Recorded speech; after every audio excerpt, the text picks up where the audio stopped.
sanad jadi qadhi itu ya semuanya seperti yang diceritakan Reza, hakimnya itu bingung. Karena memutuskan ini tanah milik siapa, harta karun. Dulu kamu kira Nabi Sulaiman itu serius ya enggak, beliau itu rileks. Tapi kalau punya keputusan itu gitu, ada dua perempuan. Ya sebut saja dalam tafsir-tafsir misalnya Soghirah sama Gabirah. Sama punya anak kecil ya, karena masih keluarga anaknya itu mirip. Kemudian anak yang satu itu dimakan serigala. Hilang. Dimakan serigala, terus lapor ke Nabi Dawud. Karena yang meyakinkan itu yang satu diputuskan ini milik kamu, misalnya milik yang adiknya. Ketika keluar dari situ ketemu Nabi Sulaiman. Kalau saya hakimnya maka keputusannya tidak seperti itu. Nabi Sulaiman pas itu umurnya 13 tahun. Akhirnya dipanggil sama Nabi Dawud. Ya sudah putuskan kamu. Nabi Sulaiman ngambil pedang atau pisau. Ya sudah tak bagi dua. Nanti separuhan kata. Jadi Nabi Sulaiman itu ya suka humor. Masa anak mau dibagi dua nanti separuhan. Terus yang histeris nangis itu yang besar, yang mbaknya. Yang kecil tenang-tenang saja. Akhirnya sama Nabi Sulaiman diputuskan dikasihkan yang nangis histeris. Ditanya sama yang kecil, kenapa kamu putuskan milik mbak saya? Ora ono wong anak apa dipotong kok tenang-tenang wae. Jadi kelihatannya rileks, tapi dari basis ilmu yang luar biasa. Kalau kamu betul merasa sebagai itu anak kamu, pasti kamu histeris. Akhirnya dikasihkan yang besar. Jadi tidak semua nabi itu kalau memutuskan serius. Nabi Sulaiman itu rileks.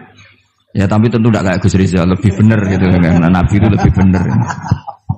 Suatu saat ada lagi perempuan cantik itu diperkosa 4 tokoh. Jangan teruskan tokoh agama, nanti sensitif. Tokoh gitu saja. Memang tokoh ini, orang terpandang. Setelah hamil, si 4 orang tersangka ini bilang bahwa yang menghamil itu anjing. Karena zaman itu zaman yang mungkin diktatorial ya. Ya sudah diam gitu saja. Singkat cerita, dilaporkan ke Nabi Dawud. Bahwa ada peristiwa gini-gini, terduga adalah anjing. Nabi Dawud ya tenang saja, enggak ngerespon. Karena biasalah wali itu kan tukang husnudzon. Nabi Dawud itu gayanya Nabi, gaya ala wali. Jadi gampang husnudzon. Kalau Nabi Sulaiman enggak. Jadi sistem reskrim itu harus matur nuwun sama Nabi Sulaiman. Orang 4 ini dipanggil. Manggilnya satu-satu. Kamu tahu kalau itu yang merkosa anjing? Ya, tahu saya. Anjingnya warnanya apa? Hitam. Sudah kamu keluar.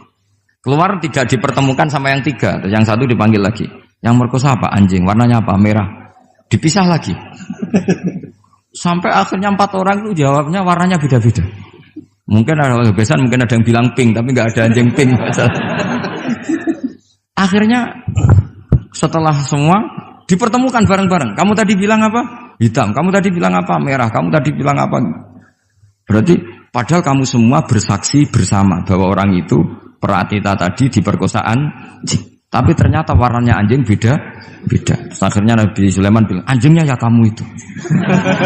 Akhirnya mereka ngaku sebagai apa? Pemerkosa. Makanya dalam masalah Nabi Dawud dan Nabi Sulaiman itu Allah luar biasa mensifatinya.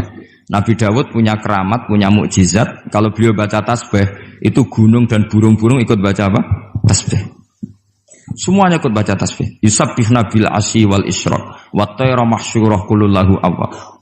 Tapi orang itu kalau suka wiridan biasanya intelijensinya itu agak gimana gitu. Enggak usah diterangkan nanti sensitif. Akhirnya Allah ngakui, fa fahamnaha Sulaiman wa kullan ataina hukmau wa ilmu. Jadi kalau masalah ilmu detail itu fa fahamnaha Sulaiman.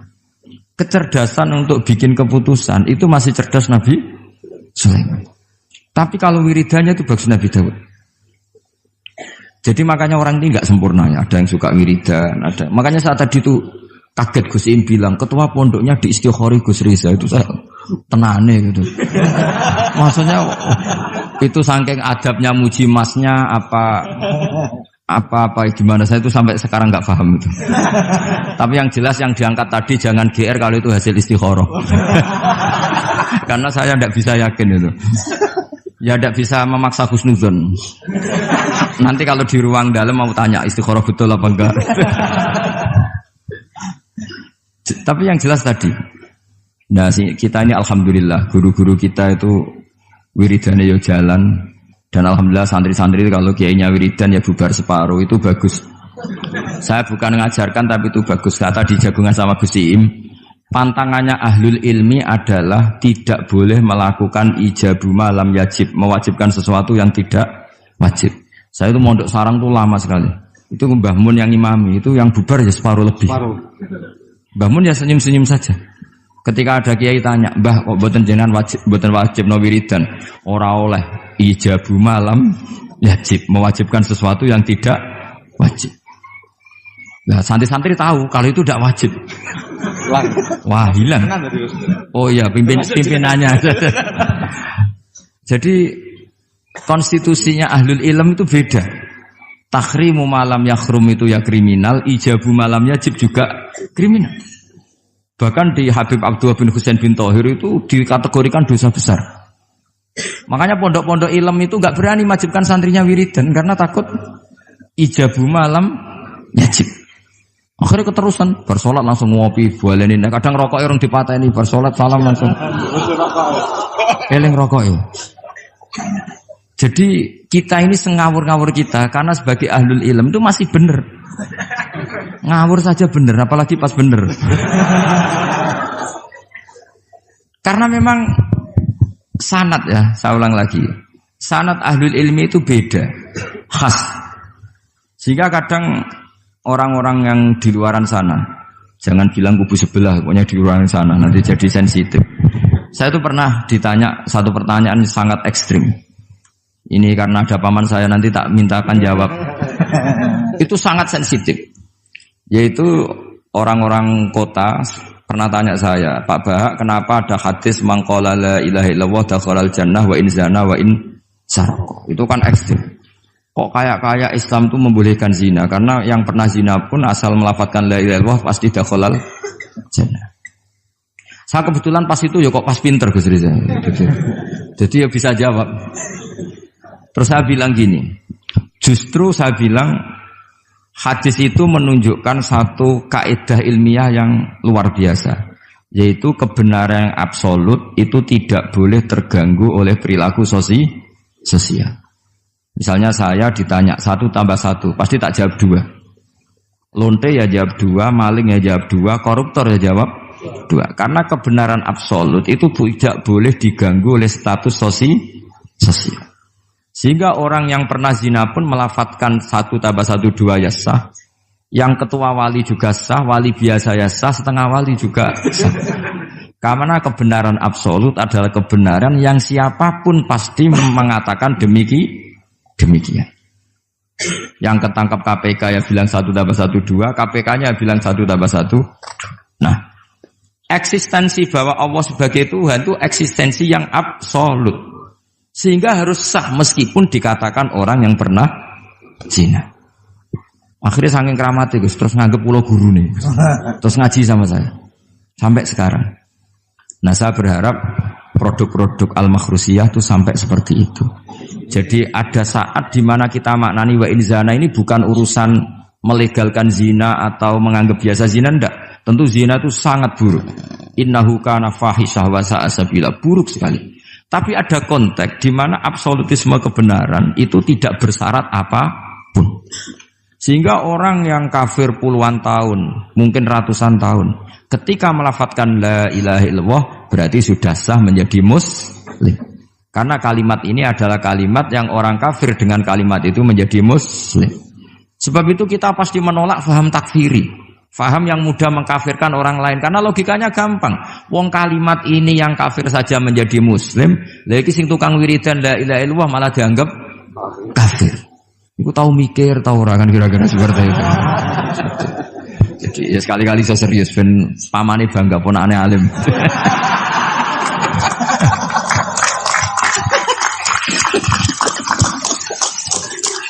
Jadi saya terpaksa ngetokno alim saya ben paman bangga gitu. Ponakanku ya alim pemeneh pamane. Jadi ini rileks ya. Jadi saya mohon sekali pemahaman hadis itu harus komprehensif, harus utuh. Sehingga zaman itu bukan sekedar kita. Abu Dzar itu sahabat yang khusyuk itu ya protes. Yang benar ya Rasulullah, masa wa in zana wa in saraq. Diulang lagi. Yang benar ya Rasulullah, sampai Nabi mengatakan 3 kali. Lama-lama Nabi sampai agak keras nadanya. Ngendikan ala rohmi anfi Abi Dzarrin. Oh dasar wong grumbung kandhani ra ngandel gitu.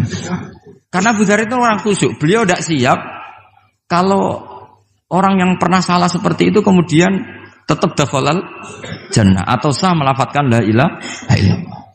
Tapi dengan penjelasan ilmiah yang saya utarakan tadi, itu memang ini bukan masalah pelegalan zina atau nganggap zina biasa enggak, tapi masalah absolutisme kebenaran itu akan diakui oleh siapapun dan pihak manapun dan akan sah dari siapapun.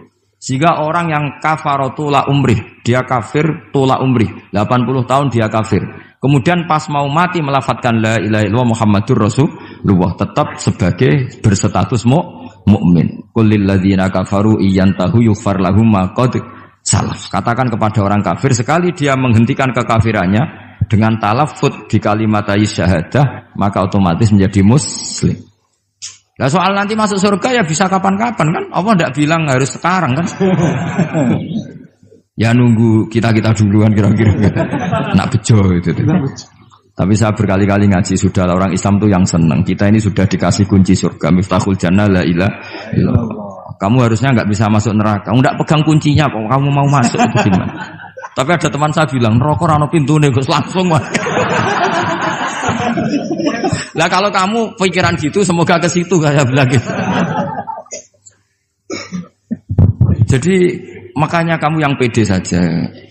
Umumnya orang itu kunci itu rahasia. Ini sudah dikasih tahu sama Kanjeng Nabi, yaitu miftahul jannah la ilaha illallah. Sudah punya kuncinya. Alamatnya juga sudah jelas. Alamatnya itu ya sakho. Karena kalau as-sakhiyu qaribun minallah, qaribun minal jannah. Kalau sampean kepengin tahu alamat neraka, ya bakhil tadi. Itu qaribun minan nar. Jadi kalau kamu tanya alamat neraka di mana, Gus? Kalau kamu medit, pikir, ya itu dekat-dekat situ. Itu neraka. Nah saya enggak di dekat-dekat situ, makanya saya enggak tahu neraka di mana saya tahu. Jadi saya mohon sekali, di balik saya sering guyon sama Gus Riza Gusim, kita ini membawa sanad yang berat. Karena di sini ada zuriatnya Kiai Makhrus, ada zuriatnya leluhur saya. Harus zuriatam ba'duha mim. Jangan sampai buyut-buyut kita yang sudah meninggal statusnya rubah karena ulah para cucunya. Kayak yang dialami tadi Yahuda bin Yakub bin Ishak bin Ibrahim. Nah kita tidak pernah tahu Yahuda itu apakah agama, apa marga. Itu masih jadi perdebatan. Karena kalau kamu kritik sebagai agama juga nanti repot karena ada ayat innalladzina amanu walladzina hadu wan nasara wassabiin. Terus man amana billahi wal yaumil akhir. Artinya ada ayat di mana orang-orang iman dan orang-orang hadu. Nah, kalau hadu ini kamu anggap satu faham agama nanti repot. Masa Yahudi kok disejajarkan innalladzina amanu walladzina hadu. Makanya ini jadi perdebatan para ahli tafsir. Makanya ada ahli tafsir maknani innalladzina amanu walladzina hadu lan wong sing tau Yahudi. Ini balaghah bi tibari makana. Pakai status dulu.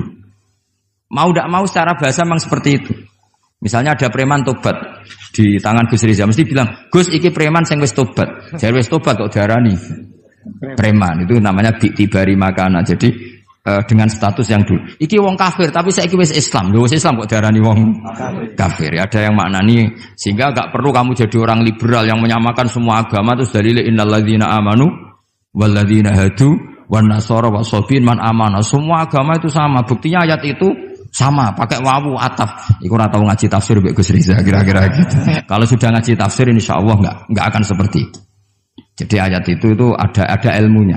Dan alhamdulillah di pondok sini, di pondok Lirboyo juga diajarkan ilmu balaghah. Jadi kadang penamaan itu bukan sekarang tapi bi'tibari makana. Ngitung dulu.